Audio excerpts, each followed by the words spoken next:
गांव से दूर एक पुराना श्मशान था, जिसके बारे में लोग कहते थे कि वहां एक अंधे भूत का साया है। गांव के बुजुर्गों की मान्यता थी कि कोई भी वहां रात के अंधेरे में जाए तो उसे वापस लौटने का मौका नहीं मिलता। लोग कहते थे कि यह भूत अपने जीवन में बहुत ही क्रूर व्यक्ति था और उसकी मृत्यु के बाद उसकी आत्मा को शांति नहीं मिली। रात का समय था और अंधेरा चारों ओर घना हो चुका था। एक रात एक साहसी युवक जिसका नाम राघव था, श्मशान में जाने की ठान बैठा।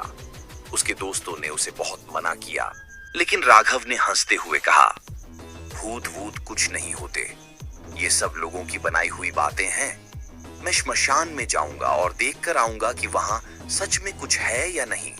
राघव ने अपने साथ एक टॉर्च और धूप बत्ती लेकर श्मशान का रास्ता पकड़ लिया। जैसे ही वह श्मशान के पास पहुंचा, हवा में ठंडक बढ़ गई और वातावरण भारी होने लगा। पेड़ों की पत्तियां भी खड़खड़ाने लगी, मानो उसे चेतावनी दे रही हों। लेकिन राघव ने कोई ध्यान नहीं दिया और श्मशान में कदम रखा। श्मशान में चारों ओर सन्नाटा था। कुछ दूर जाकर उसे ऐसा महसूस हुआ जैसे कोई उसे देख रहा हो। अचानक एक बूढ़ी आवाज उसके कानों में गूंजी, क्यों आए हो यहाँ, अनजान?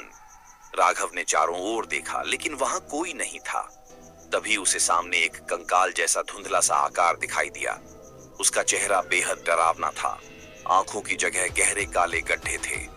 राघव का दिल तेजी से धड़कने लगा, पर उसने खुद को संभाला और पूछा, तुम कौन हो?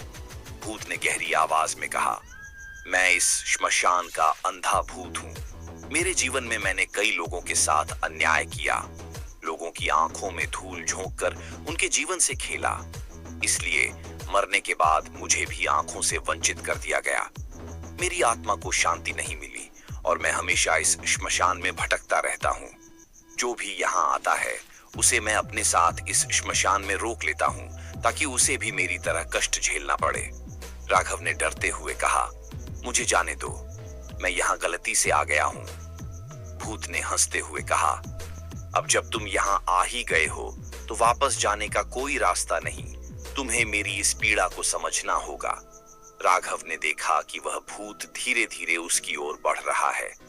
उसने अपने सारे साहस को जुटाकर भागने की कोशिश की, लेकिन उसके पैर जैसे जमीन में जम गए थे। भूत ने अपना हाथ बढ़ाकर राघव को पकड़ लिया और उसके कानों में फुसफुसाया, अब तुम भी मेरे साथ इस श्मशान में रहोगे। अचानक राघव की चीखें श्मशान में गूंजने लगीं। अगली सुबह गांव वालों ने देखा कि राघव का शरीर श्मशान के पास पड़ा हुआ था। उसकी आंखें खुली थीं, पर उनमें कोई जीवन नहीं था।